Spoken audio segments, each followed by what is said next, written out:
Welcome to Zulfi spoken English channel. आज की video का टॉपिक है conditional clause type 1, type 2 and type 3। In fact, I would like to sum up the whole issue of 3 types combined together. पिछले 3 video lectures में मैंने type 1, type 2, type 3 conditional clauses की separately वजाहत बयान की थी और आप उसकी तफसीलात सेपरेटली आप देख सकते हैं और उनको प्रैक्टिस कर सकते हैं। ये आज के टॉपिक का जो है हमारा वो है conditional clause type 1। Please note फरमाए, टाइप 1 या टाइप 2, टाइप 3 तीनों टाइप में एक बात कॉमन है और वह है तीनों टाइप्स कंडीशन रिजल्ट रिलेशनशिप दर्शाती हैं, यानी शर्त और उनके परिणाम का जो संबंध है वो दर्शाती है। यानी इफ क्लॉज में कंडीशन होगी और फ्री क्लॉज में उसका रिजल्ट या इफेक्ट होगा। ये तीनों टाइप में कॉमन बात है। तो टाइप 1 की बात करें तो नोट फरमाएं टाइप 1 की आइडेंटिफिकेशन। टाइप 1 की आइडेंटिफिकेशन दोनों क्लॉजेस का अंत या दोनों उपवाक्यों का अंत गा गी गे पर होगा। यदि ऐसा होगा तो वैसा होगा।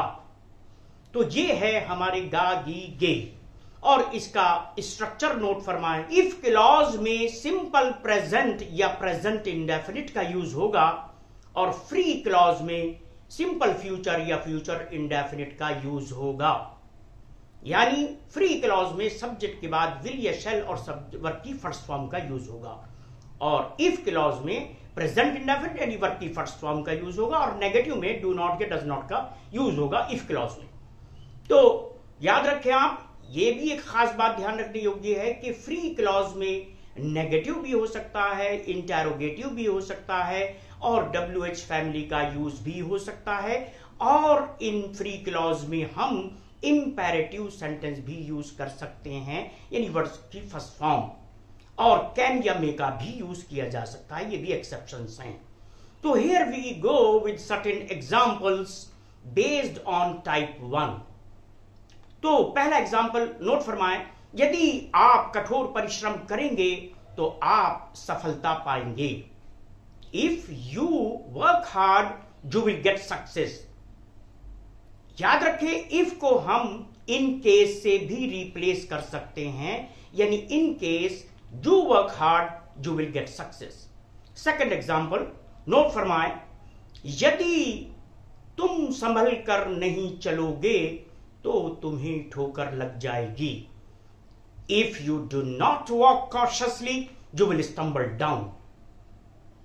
या in case you do not walk cautiously you will stumble down. तो ये फ्यूचर इंडेफिनिट हो गया। तीसरा एग्जांपल नोट फरमाएं, अगर वह मेरे निर्देशों पर अमल नहीं करेगा तो क्या वह नहीं पछताएगा? If he does not act upon my instructions will he not repent. Interrogative, will he not repent. Next example हम WH फैमिली का यूज करेंगे। If you do not follow anti corona protocol how will you deal with the global pandemic. यदि आप anti corona protocol नहीं अपनाएंगे तो आप इस महामारी से कैसे निपटेंगे? तो नेक्स्ट एग्जांपल मैं इंपेरेटिव का यूज करूंगा। If you go to your home town convey my सलाम या convey my hello to your parents. यदि आप अपने होम टाउन जाएंगे तो आप अपनी माँ बाप से मेरा सलाम या मेरी हेलो कहो। कन्वे माई सलाम, convey my hello to your parents, यानी इंपेरेटिव। तो इस तरह से हम WH फैमिली का यूज हमने बताया हाउ से, हु से भी कर सकते हैं। If you remain all alone at your home who will serve you the food. यदि आप अपने घर पर अकेले रहेंगे तो आपको भोजन कौन देगा या परोसेगा? तो ये था टाइप 1 की वजाहत। अब I would like to move on to the next type, that is type 2 conditional clause. Conditional clause type 2 में याद रखें आप, टाइप 1 में एक खास बात थी पॉसिबल सिचुएशन यानी संभावना। लेकिन टाइप 2 में हम इसकी जो सिचुएशन वो होगी वह होगी unreal situation in the future, यानी हाइपोथेटिकल सिचुएशन, काल्पनिक स्थिति होगी। याद रखिए आप, एक ख्वाहिश होगी और एक इच्छा का आभास होगा टाइप 2 में। तो इसकी आइडेंटिफिकेशन नोट फरमाए। दोनों उपवाक्यों का अंत आ, ई, ए या ओ पर होगा, या, ये, यदि ऐसा हो जाए तो मैं वैसा करूं, या वैसा हो जाए, यानी इच्छा। इसका स्ट्रक्चर नोट फरमाए। इफ क्लॉज में जो यूज होगा वो सिंपल पास्ट या पास्ट इंडेफिनिट, और फ्री क्लॉज में सब्जेक्ट प्लस वुड और प्लस वर्ब की first form plus remaining part. याद रखें, इसमें बनना या होना की अंग्रेजी वो वर होगी, चाहे सब्जेक्ट सिंगुलर हो या चाहे प्लूरल हो। याद रखें, were, if you were, if she were, if I were, यदि मैं ऐसा हो जाऊं, इस तरह से। तो here we go with first example based on type 2। यदि तुम कठोर परिश्रम करो तो सफलता तुम्हारे कदम चूमे। If you worked, WORKED, if you worked hard, success would kiss your feet. Success would kiss your feet. Would plus verb की first form. Number 2 example. If you were, देखिए, यदि तुम हो जाओ, if you were the CM of this state, how would you deal with corruption? यदि आप इस राज्य के मुख्यमंत्री बन जाएं तो आप भ्रष्टाचार को कैसे निपटे। सॉरी। तीसरा एग्जाम्पल नोट फरमाए। यदि तुम संभल कर न चलो तो तुम ठोकर खा जाओ। If you did not walk cautiously you would stumble down. तो इस तरह से हम बनाएंगे। या if I were in your place, यदि मैं आपके मकाम पर हो जाऊं तो I would turn down the offer, तो मैं प्रस्ताव ठुकरा दूं। इस तरह से next example, if she were an actress would she marry an actor, यदि वह एक अभिनेत्री हो जाए या बन जाए तो क्या वह एक अभिनेता से विवाह करे। Next example, if you got a bit let you would miss your target, यदि आप थोड़ा सा विलंब हो जाएं, यदि आपको थोड़ी सी देरी हो जाए तो आप अपने लक्ष्य से चूक जाएं। तो इस तरह से हम टाइप 1 के अंदर वर्क का इस्तेमाल कर देंगे। जैसे if I were a teacher I would teach with full devotion, if you were in my place you would do this and that and so and so forth. तो ये था टाइप 2 जो unreal situation with reference to the future show करती है। और याद रखें, इसके अंदर हम हाइपोथेटिकल सिचुएशन का यूज करते हैं, यानी हाइपोथेटिकल सिचुएशन होती है इसमें, यानी काल्पनिक स्थिति। Now I would like to move on to the third type, conditional clause type 3। Type 3 में सिचुएशन बिल्कुल मुख्तलिफ हो जाएगी और इसमें एक्शन नहीं होता। टाइप 3 में याद रखें, इसमें action does not take place, और यह टाइप 3 शो करती है unreal situation but in the past. Past में अनरियल सिचुएशन, यानी जो नहीं होती, अनरियल।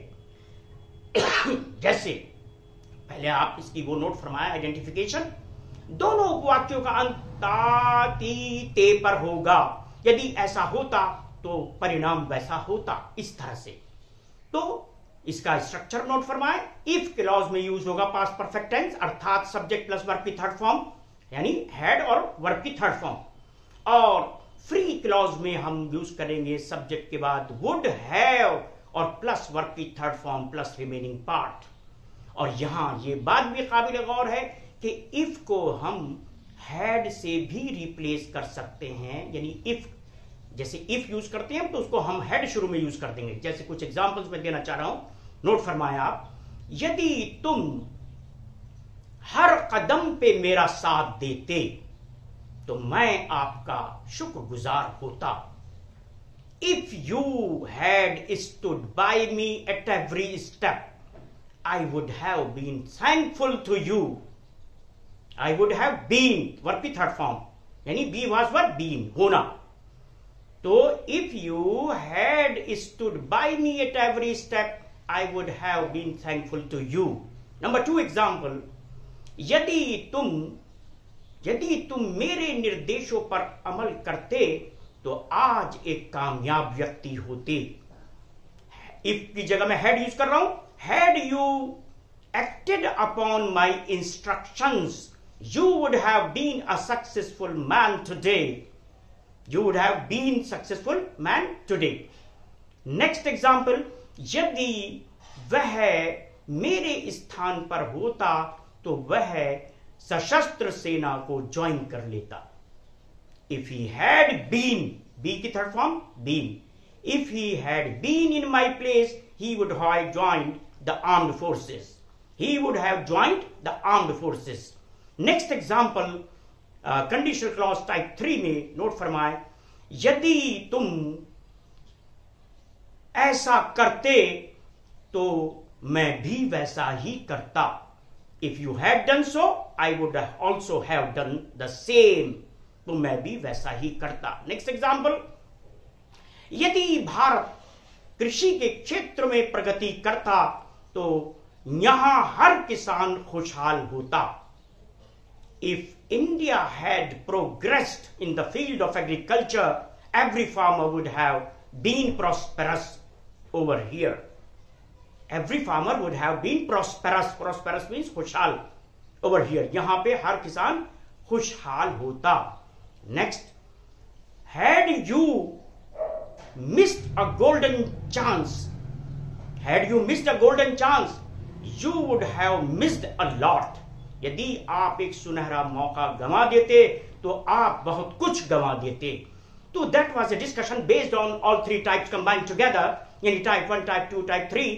यहां मैं ये वजाहत कर देना चाहूंगा कि हर लिसनर, हर व्यूअर, हर स्टूडेंट कम से कम 45 से 50 सेंटेंस प्रैक्टिस करे और तीनों टाइप्स पर एटलीस्ट 15-15 सेंटेंस हर टाइप के ऊपर. और I am sure you would like this video, and if you like this video, try to share it as widely as possible and try to subscribe to my channel. With that, I would like to stop here. Thank you so much.